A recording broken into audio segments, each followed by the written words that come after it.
Ahoy, ketemu lagi di channel Misteri Sumatera. Di episode kita ini tentang legenda 44 makam keramat Aru Besitang Kampai. Dan ini memasuki episode ketiga. Oke teman-teman, kita santai dulu ya, ngelihat kawasan Teluk Haru. Teluk Haru ini berada di Kabupaten Langkat, perbatasan dengan Aceh. Jadi Teluk Haru inilah perbatasan antara lautnya Aceh dengan Sumatera Utara.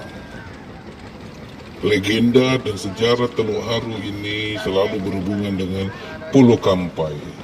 Jika kami mengajak teman-teman berbicara tentang Kerajaan Haru pertama, maka tidak akan lepas dari kawasan Teluk Haru ini. Karena dari Teluk Haru inilah akan masuk ke hulu Sungai Besitang dan juga sampai ke Istana Kerajaan Haru yang ada di Bukit Batu di hulu Sungai Besitang di kawasan Taman Nasional Gunung Leuser. Semua harus melewati ini di zaman itu.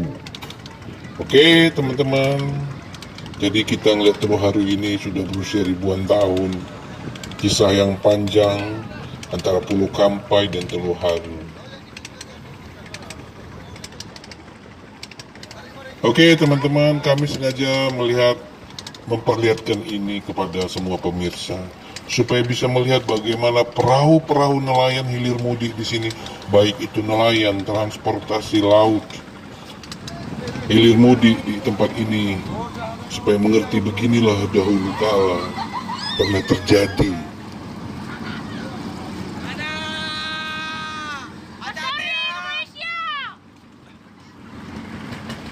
Jika hari Minggu, kawasan ini menjadi tempat liburan masyarakat. Memang tempatnya asik, penuh dengan keindahan alam laut. Oke teman-teman, ini lihat, ini transportasi dari Teluk Haru ke Pulau Sembilan. Motor pun ada diangkut. Jadi ini transportasi yang luar biasa, bukan ini sudah berusia lama teman-teman.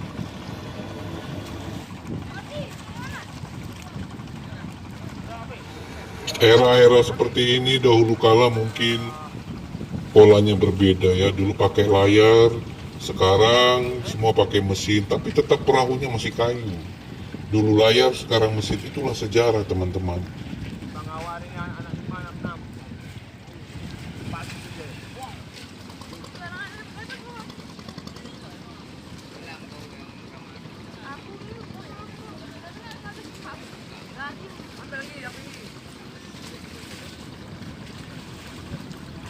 Ya teman-teman, ini kapal bertukar posisi ya, yang warna biru ini perahunya baru sampai dari Pulau Sembilan mau ke Teluk Haru, pelabuhan Pangkalan Susu, yang di belakang akan berangkat ke Pulau Sembilan. Dan ini yang namanya kereta atau motor ini menjadi angkutan sehari-hari terjadi di lalu lintas penyeberangan di kawasan Teluk Haru ini.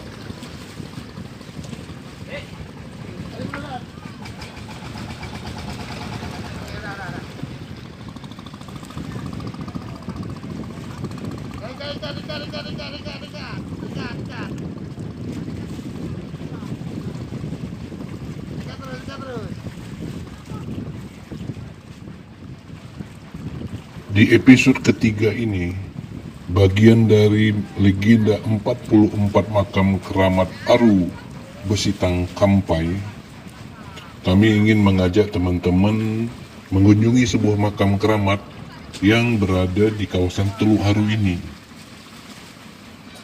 Makam keramat ini sangat jarang diketahui banyak pihak.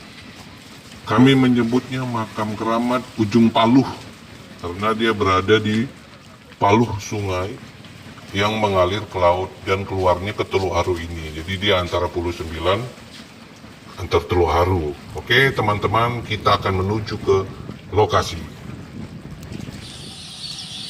Oke teman-teman, kami sudah berada di paluh yang kami maksud tadi. Jadi makam keramat Ujung Paluh, kami bilang itu paluh itu bagi masyarakat setempat di sini itu adalah tempat parkir perahu-perahu nelayan. Nah, inilah yang kita maksud. Jadi ini perahu-perahu nelayan tuh parkir ke sini, dia masuk ke Palu-Palu dia.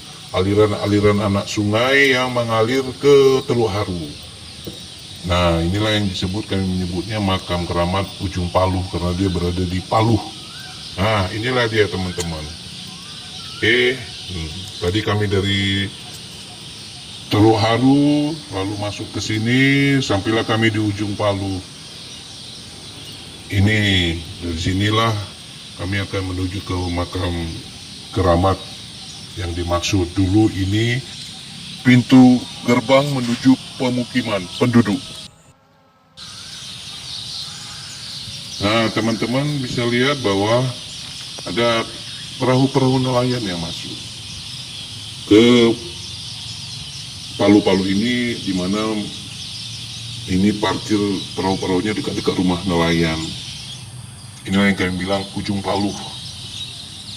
Nah, disinilah bukti bahwa kawasan ini dulu sudah ada kehidupan. Kami menyebutnya bahwa kota Pangkalan Susu yang sekarang dahulu kala sudah ada kehidupan dengan ditemukannya makam keramat di kawasan ini yang berusia ratusan tahun. Hanya kenapa makam keramat di Ujung Palu? Karena dulu masyarakat menjadikan aliran-aliran sungai sebuah jalan. Itu hal yang lumrah. Semua kerajaan zaman dahulu, sungai adalah jalan dan anak sungai adalah jalan menuju pemukiman-pemukiman masyarakat.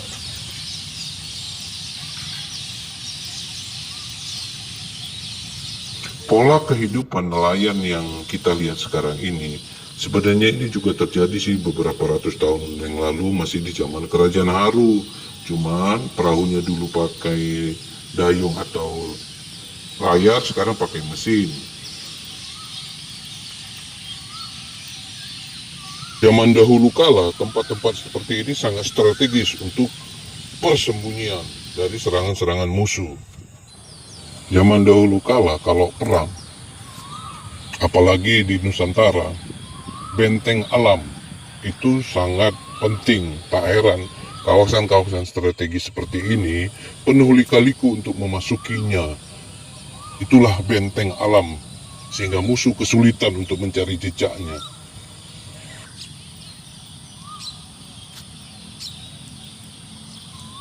Makam ini berada di Ujung Palu karena dahulu kala kawasan ini adalah pintu-pintu gerbang memasuki suatu desa atau pemukiman masyarakat. Tak heran, semua saling terkait. Oke teman-teman, kita sekarang memasuki pemakaman umum di kawasan ini. Di pemakaman umum inilah terletak sebuah makam tua yang masyarakat menyebutnya makam keramat. Dan kesanalah kita menuju. Dan pemakaman ini berada di Ujung Palu, dekat tadi Palu, aliran sungai menuju ke laut. Oke teman-teman, kita menuju ke pemakaman makam keramat yang sudah berusia ratusan tahun. Oke teman-teman, itulah yang makam keramatnya.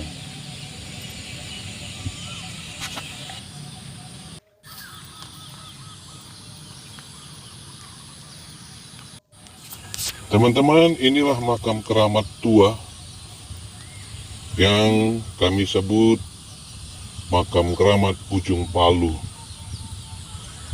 Makam ini sangat dikeramatkan oleh masyarakat setempat. Karena konon awal-awal kehidupan katanya dulu makam keramat ini adalah seorang petinggi yang menjaga kawasan ini. Jika dilihat dari nisannya, ini tidak jauh beda dengan ada yang di Pulau Sembilan. Berarti ini sekitar abad 16, abad 17 karena terbuat dari batu andesit. Hanya tulisan-tulisan di batu ini sudah tergerus oleh zaman. Kami bersyukur masyarakat di kawasan ini sangat menjaga makam keramat ini karena sudah dititahkan dari turun-temurun oleh leluhur di kawasan ini, begitu menurut pendapat masyarakat setempat. Sehingga makam ini sangat terjaga. Kalau makam-makam tua yang usia 100 tahun di kawasan ini juga banyak, sehingga membuktikan bahwa memang tempat ini sudah sangat tua. Namun makam keramat inilah menjadi awal terbentuknya kawasan ini. Lihatlah makam ini seperti nisan Aceh.